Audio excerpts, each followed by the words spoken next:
today to talk about philanthropy in the queer community. Is there humor in fundraising, and what sort of my journey in that kind of stuff has been, like how I went from sort of being a lawyer and a comic to a community fundraiser. So if you're not here now this year, you better be here next year, because this is a really cool conference and very important, and there are very important people standing behind this camera right now going like this.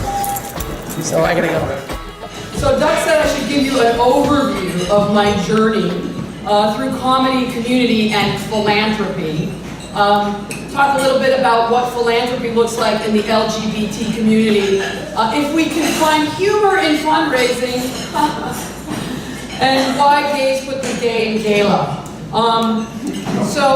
First of all, my journey through anything is going to take way more than 20 minutes, which is all I have. So I am, because I'm the poster child for ADD, which label I always say is a misnomer, right? Attention deficit disorder. Think about that, okay? Who named that? Think. The king of ironic labels. Attention deficit disorder.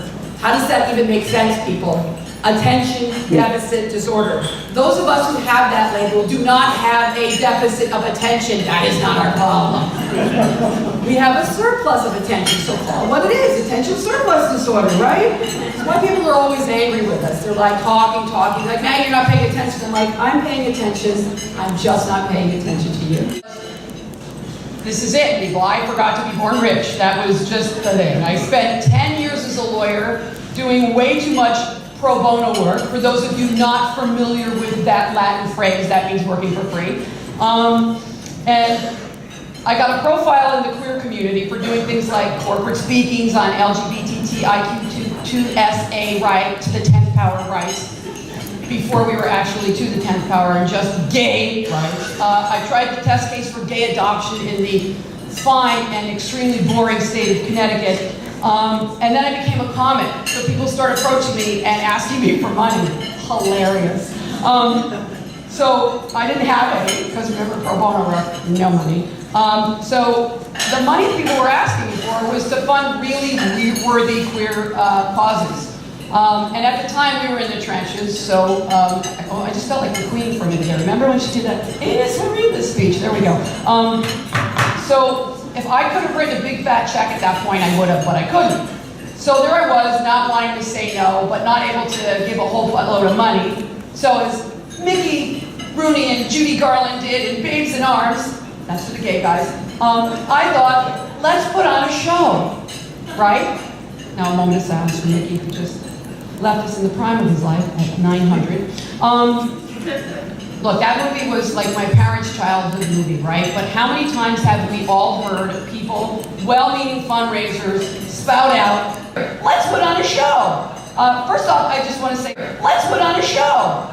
First off, I just want to say this about that. Putting on a show is how I raise money for queer charities, but it's not actually as easy as many of you know as it sounds. As the scope of the show grows, so do the headaches. I produce prize, festivals, one-offs, and shows, and every single time from the beginning of the time I had one and only one rule: never, ever, ever go into a production without your entire budget underwritten. In English, if it's going to cost you $100 to put on your show, then you better have $100 in the bank before you even think about getting started. Otherwise, what basically I was doing, and what we all done it do, are giving yourself and everyone around you a stomach ache, worrying about how many tickets you have to sell to break even. Have any of you met me? Ever? Have you ever seen me do stand-up? I'm a current events comic.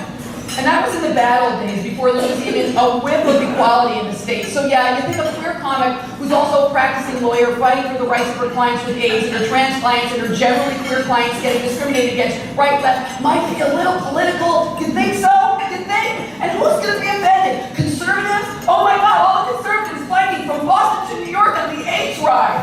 And what are they going to do? Boycott the main sponsor, who was a gin maker? It was a gin company. I have a clue for you people. I have never known conservatives to boycott booze. Oh, they'll turn on their heels. And walk out of JCPenney because Alan is their spokesperson. But give up gin? Why, lovey, absolutely not. Who cares about a bike ride? But do pour me another martini. So yeah, that was hilarious. But it also taught me a lesson in production. Choose your talent wisely. I know that sounds like the end of a joke, but it's not. I use both musicians and comics to raise funds, but my signature fundraiser was the We're Funny That Way Comedy Festival, a queer comedy festival that ran for 15 years and raised somewhere in the vicinity of about $500,000 for queer charities. Now, I know people who do that in one fundraiser in one night. In fact, I'm hosting a fundraiser tonight for Leslie Roberts, that's going to net $500K. Fact that philanthropy looks like somebody answering a phone at the youth line, somebody teaching a course at the 519 or SOY, somebody donating their time in any profession, somebody putting on a small fundraiser that raises $1,000. I mean, or helping a queer youth organization. That would be giving your time, and that's also a hell of a lot of what philanthropy is about. See how I'm circling back before I leave? If you can't write a check for $1,000, raise $1,000 by giving people something they can have fun doing that stands out amongst all the white noise of social media.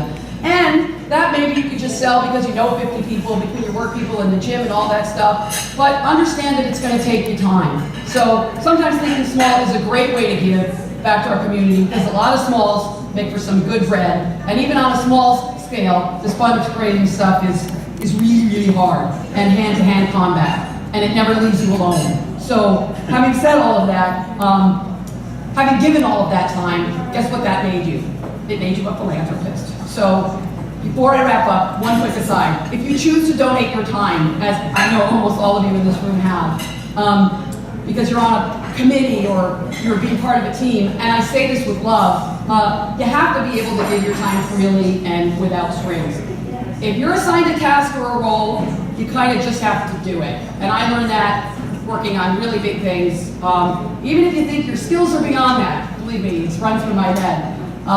Your skills are beyond that task. If it's assigned to you, you got to do it. Trust me, if somebody's asking you to do it, they need you to do it. I still take out the trash at events, mostly, and I don't think twice about it. Well, I do, because it makes for great comedy.